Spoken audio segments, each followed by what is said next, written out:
A very warm welcome to the Amersham Methodist Circuit YouTube channel and to this episode of Thought for Sunday the 1st of September 2024.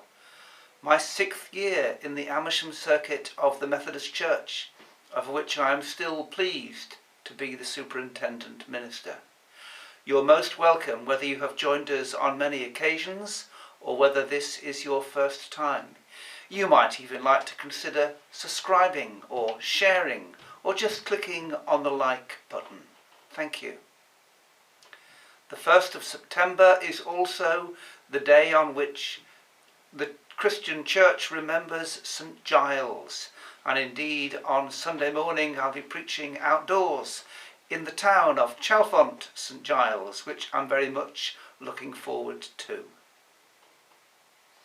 And so let's begin our celebration by turning in singing the faith and reminding ourselves that people have always been singing all over the world.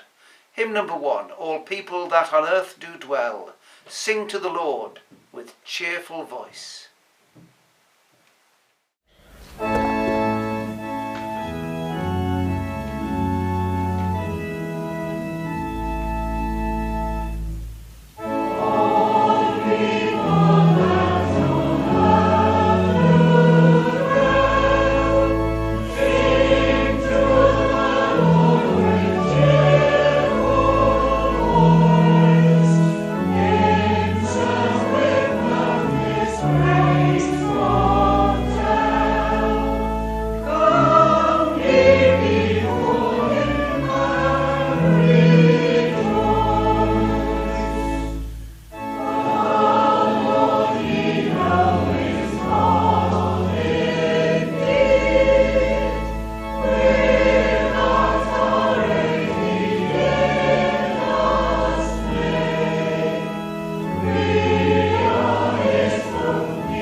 How wonderful it is to be able to make a choice. It must be one of the things we human beings value very highly. There are 3 choices in the reading from the Gospel. The leper chooses to come to Jesus. We might feel this is an obvious choice, rooted in the pain and discomfort of his condition and knowing who Jesus is. But nonetheless, he had to have the courage and faith to make it. Jesus chooses to meet the man at his deepest point of need. I do choose, he says. This second choice is accompanied by a touch, an ordinary human impulse to touch for comfort, assistance and healing.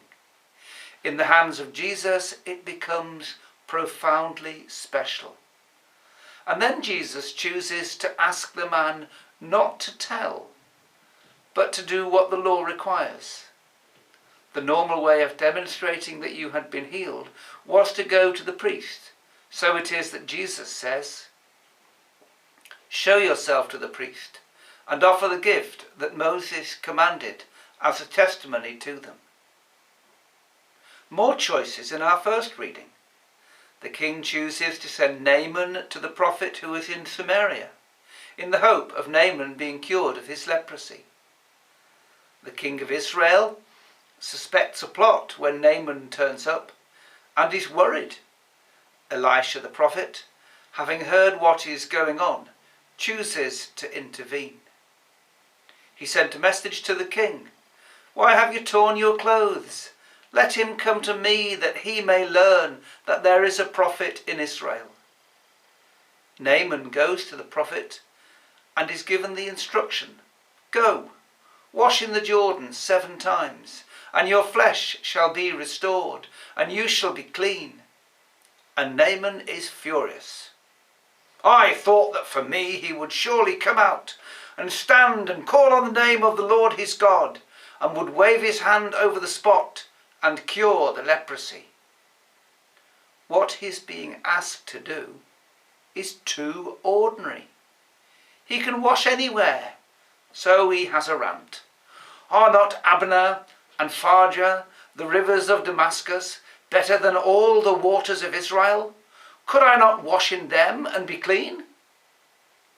His servants reason with him, "Father, if the prophet had commanded you to do something difficult, would you not have done it? How much more when all he said to you was, 'Wash and be clean'?" Choices are important, and sometimes a seemingly ordinary choice with God's help can be very special. Never underestimate the power of the choices we make. A touch, an appropriate one, a phone call, or a prayer that can change a life. Now, we don't know a great deal about St. Giles, whose day it is today. According to legend, he was an Athenian by birth, who became a hermit near Nimes. It's said that one day, while out shooting, a king named Wamba shot an arrow which seriously injured Giles, with whom the deer the king was hunting had been taking refuge. Sounds like he chose to be a lover of nature and all God's creatures, or at least one deer, standing up to a king. Brave man. He died in about 710. His shrine at St. Gilles de Garde became important in its own right, and also as a stopping place for those en route to Compostela and the Holy Land. Many churches on the outskirts of settlements, where lepers were tended, are dedicated to St. Giles. And this just made me wonder, how many of them felt that they were in some sense continuing his ministry? Tending to lepers, an ordinary thing on the one hand to choose to care for another human being. To lepers of whom people were frightened and who were largely outcasts, that was very special. We see one human being caring for another in so many of the troubled places of our world. And often those who go out to do this do so as people of faith, Christians and others, inspired by God to make something that might seem ordinary in their context so very special. So on St. Giles Day, let us care for each other. It's an ordinary and a good thing to do.